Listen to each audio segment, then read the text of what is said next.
जब हम छोटे थे, आकाश की ओर आसक्त बच्चा विमान देखते हुए पंछियों को देखकर हम सोचते थे, काश हमारे भी पंख होते, हम भी उन पंछियों की तरह हवा में तैरते, बादलों को छूते, दुनिया को ऊपर से देखते। यह एक सपना था, एक ऐसा सपना जो सदियों तक इंसानों ने देखा।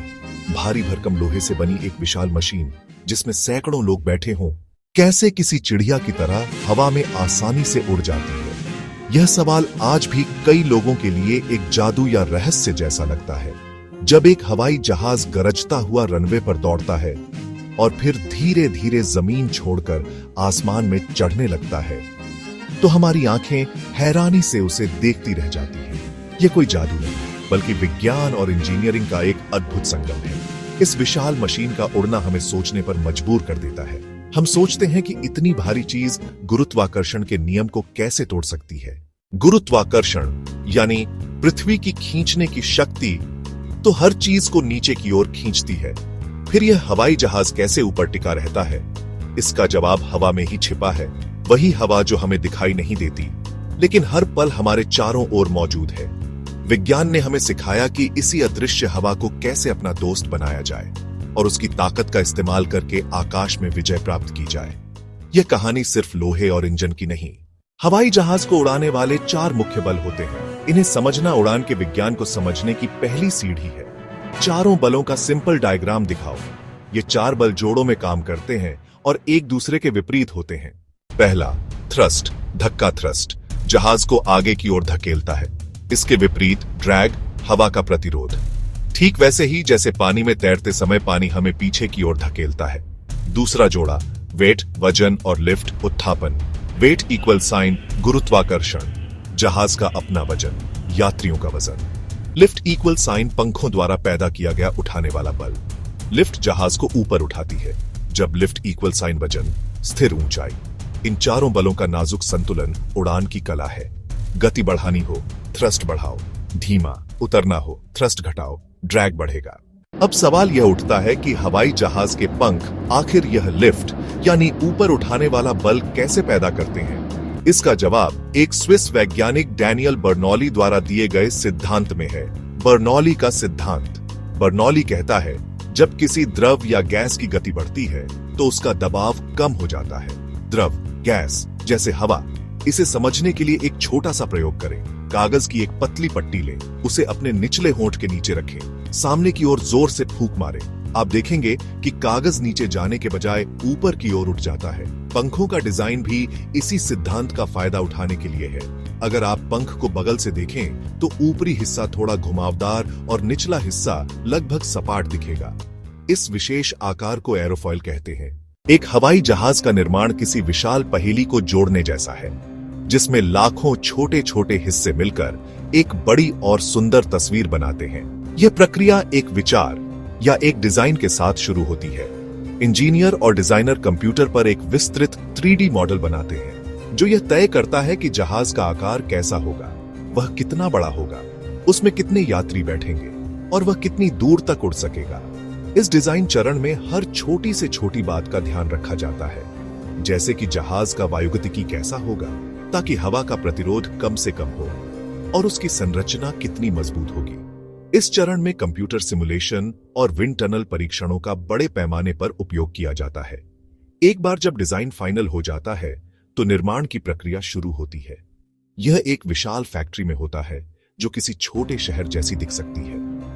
हवाई जहाज के अलग अलग हिस्सों को दुनिया के अलग अलग हिस्सों में बनाया जा सकता है। हवाई जहाज बनाने में इंजीनियरों के सामने सबसे बड़ी चुनौती होती है एक ऐसी मशीन बनाना जो बेहद मजबूत हो, लेकिन साथ ही साथ बहुत हल्की भी हो।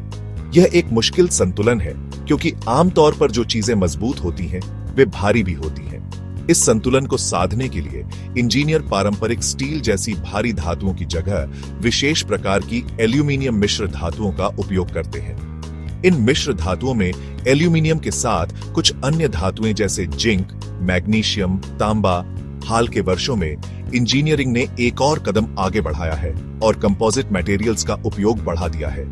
इनमें सबसे प्रसिद्ध है कार्बन फाइबर रीइंफोर्स्ड पॉलीमर या CFRP। यह एक जादुई सामग्री है। नए और आधुनिक हवाई जहाज जैसे बोइंग 787 ड्रीमलाइनर, एयरबस A350 का 50% से भी ज्यादा हिस्सा इन्हीं कंपोजिट मटेरियल से बना होता है। एक हवाई जहाज बिल्कुल मानव शरीर की तरह ही होता है।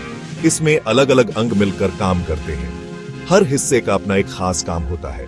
सबसे पहचानने योग्य हिस्सा है फ्यूजलेज, जहाज का मुख्य शरीर। यह एक लंबी खोखली ट्यूब जैसा होता है। इसमें पायलटों के लिए कॉकपिट, यात्रियों के लिए केबिन और सामान रखने के लिए कार्गो होल्ड होता है।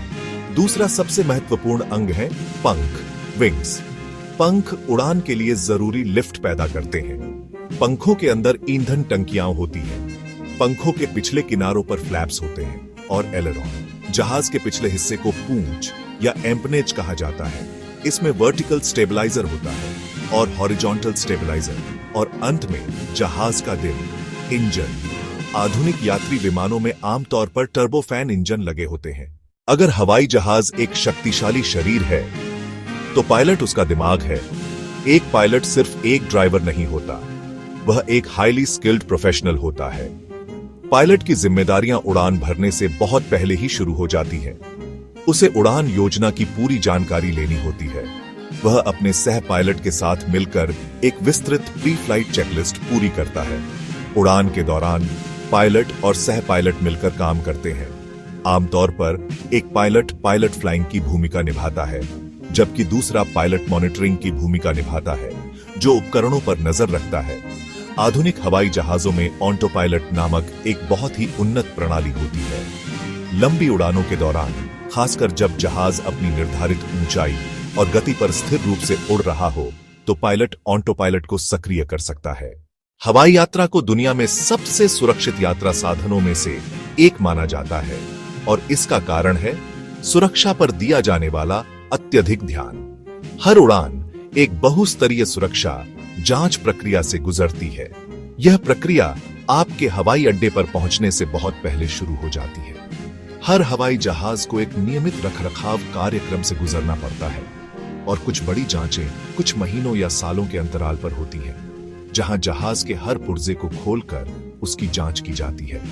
उड़ान वाले दिन पायलट और चालक दल के सदस्य अपनी जांच करते हैं, लेकिन उनके अलावा जमीन पर मौजूद इंजीनियरों और तकनीशियनों की एक पूरी टीम भी जहाज की जांच करती है। वे टायरों की हवा की जांच करते हैं, ब्रेक की जांच करते हैं और हाइड्रोलिक तरल पदार्थ के स्तर की जांच करते हैं। मौसम एक और महत्वपूर्ण कारक है जिस पर कड़ी नजर रखी जाती है। एयरलाइंस और पायलटों के पास मौसम विज्ञानियों की एक टीम होती है। एक और महत्वपूर्ण सुरक्षा परत है एयर ट्रैफिक कंट्रोल। यह हवाई अड्डों और नियंत्रण केंद्रों में काम करने वाले नियंत्रकों का एक नेटवर्क है। संक्षेप में, एक हवाई जहाज का उड़ना कोई रहस्य या जादू नहीं, बल्कि विज्ञान के ठोस सिद्धांतों, उत्कृष्ट इंजीनियरिंग और मानव कौशल का एक अद्भुत परिणाम है। यह 4 मुख्य बलों पर निर्भर करता है: थ्रस्ट, ड्रैग, लिफ्ट, वेट। हवाई जहाज का निर्माण एल्यूमीनियम मिश्र धातु और कार्बन फाइबर। जहाज का हर हिस्सा, फ्यूजलेज, पंख, पूंछ, हर हिस्सा एक विशिष्ट उद्देश्य के लिए डिजाइन किया गया है। यह जटिल मशीन उड़ाने की जिम्मेदारी पायलट की होती है।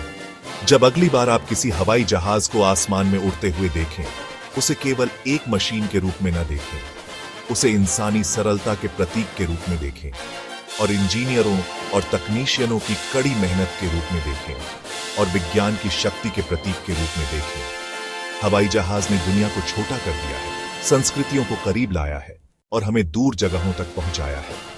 यह वास्तव में विज्ञान के पंखों पर इंसान की सबसे शानदार उड़ानों में से एक है। जब अगली बार आप आसमान में विमान देखें, उस खूबसूरती को याद रखिए।